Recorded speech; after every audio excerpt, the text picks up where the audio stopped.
At my core, I am a hater. Okay, I am a secret hater. Okay, I hate it when I DNF books because I buy these books with my own money. So when I don't really like it or it's not really that good and I have to DNF it, it hurts me.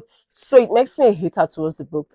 Anyways, these are the five books that I've DNF'd so far this year. The first book I DNF'd was Wahala. This is a book by a Nigerian author. This book was so boring. For some reason, I just couldn't fall in love with the book. Okay, I DNF'd it at chapter 90. I folded the page just in case there is a future where I get back to reading it. But for some reason, this book is just slow and boring. The next book I DNF'd was Only Big Bomb Matters Tomorrow. I love Damilare Kuku.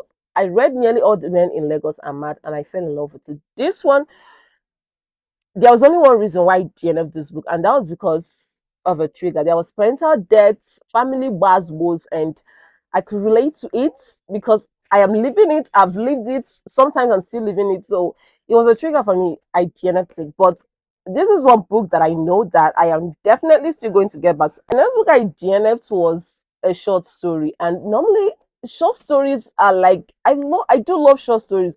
But for some reason, I just could not like this book. This is For What Are Butterfly Without Their Wings. This was a book by, I think, a Kenyan author. I don't know.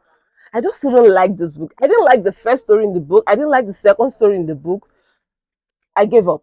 I didn't even finish the first story in the book. The second story, I didn't like it. I finished the second story in the book. But then the third short story, I just gave up. I couldn't do it anymore. Now, the fourth book I DNF'd was a book that I never thought in this universe that I would DNF because it was a novella in a series. And I actually loved that series. And that is powerful. This is the first novella in the Powerless trilogy. I DNF'd this book at page 85. It, I don't know. I just found it boring. The final book that I DNF was a more recent read. I DNF'd it last month, and that is The Invisible Life of Adi LaRue. For some reason, I just couldn't fall in love with this book. I liked it at the beginning, but about 30% in, I just lost touch with the book. The characters, I didn't like them anymore. I felt like the story was quite repetitive and I just didn't like it anymore. I gave up at about 60%. I really, really tried my best to not DNF, but I had to. Okay, I had to. Yeah, I'm a hater. I get it.